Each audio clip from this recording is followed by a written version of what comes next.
राजनीति करने वाले लोगों के लिए बहुत बड़ी चुनौती है। व्यायाम करने का टाइम नहीं है, खेत में काम करने का टाइम नहीं है, ठीक से सोने का भी टाइम नहीं है। अल्लम जल्लम ज्यों त्यों जल्दी जल्दी खा लेने का सेटिंग होता है, स्वास्थ्य खराब हो जाता है। राजनीति की ऊंचाई पर पहुंचने के लिए सबसे पहले शरीर को स्वस्थ रखिए और मन को कंट्रोल रखिए, क्योंकि दिल्ली पहुंचने पर तमाम बिल्ली बैठी है वहां। वो बिल्ली तुम जैसे चूहों को मार देगी, तो मन को भी कंट्रोल रखिए। कितने लोग राजनीति में इसलिए आगे नहीं बढ़ पाए कि बहुत ज़्यादा बीमार हो गए, और कितने लोग इसलिए नहीं बढ़ पाए कि उनका मन खराब हो गया तो बड़ी बड़ी गलतियां करके बैठ गए। स्वस्थ रहना हर फील्ड में आगे बढ़ने की प्रथम सीढ़ी है, और मन को कंट्रोल रखना ये अंतिम ऊंचाई को छूने की दूसरी सीढ़ी है। मन को कंट्रोल रखना, क्योंकि जब आगे बढ़ोगे तो कई स्थान ऐसे मिलेंगे जहां लोभ लालच भी बहुत आएगा, उससे भी बचना है। कई जगहें ऐसी आएंगी जहां पर किसी की रूप सौंदर्य को देखकर मोहित हो जाओगे तो बस तुम्हारा सूर्यास्त हो गया। कई जगहें ऐसी आएंगी जहां पर तुम्हें क्रोध बहुत आएगा कि मार पीट कर दूं, क्या कर दूं, पार्टी के अंदर आग लगा दूं, कार्यालय में ग्राहक को ठोक दूं। ये क्रोध, इसी को कंट्रोल करना, मन को कंट्रोल करना है। मन कोई अलग नहीं है, मन माया तो एक है। जब ग्राहक पर ज्यादा क्रोध आने लग जाए, माता पिता पर क्रोध आने लग जाए, पत्नी पर ज्यादा क्रोध आने लग जाए, घर के सदस्यों पर भयंकर, तो समझ लेना अब ऊंचे से नीचे गिरने की तैयारी शुरू हो गई है। जहां से ऊपर उठे थे, अब ऊपर उठकर ऊपर से वहीं पर नीचे आने के लिए तुम तैयारी कर रहे हो। इसलिए गम खाना भी सीखो। एक सेठ की दुकान पर ग्राहक आया और तकरार करने लगा, बोला तुम ठग हो, नकली सामान बेचते हो, ये है वो है। तो दुकानदार सेठ मुस्कुराया, बोला चलो जो हूं सो हूं, लेकिन फिर भी आपका सेठ हूं। जब आपको जरूरत होती मेरे यहां से सामान मिल जाता है। अब इतने दिन नकली खरीदा है, अब असली भी मिलेगा, यही मिलेगा।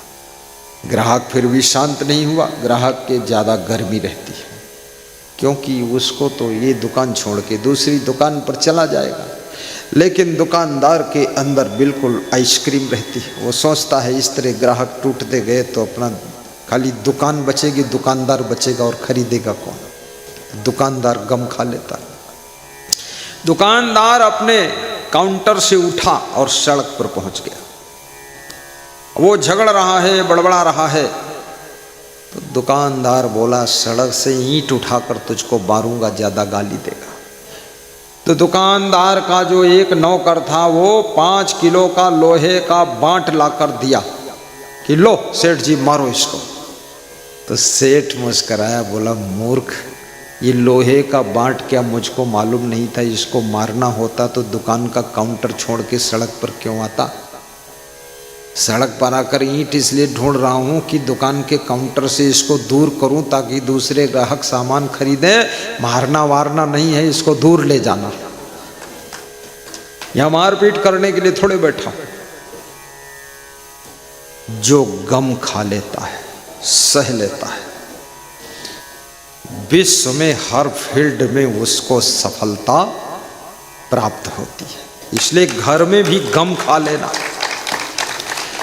ज्यादा हिटलर मत बनना, मुसोलिनी और सिकंदर मत बनना, दमादम मस्त कलंदर और बन जाओगे पूरे बंदर।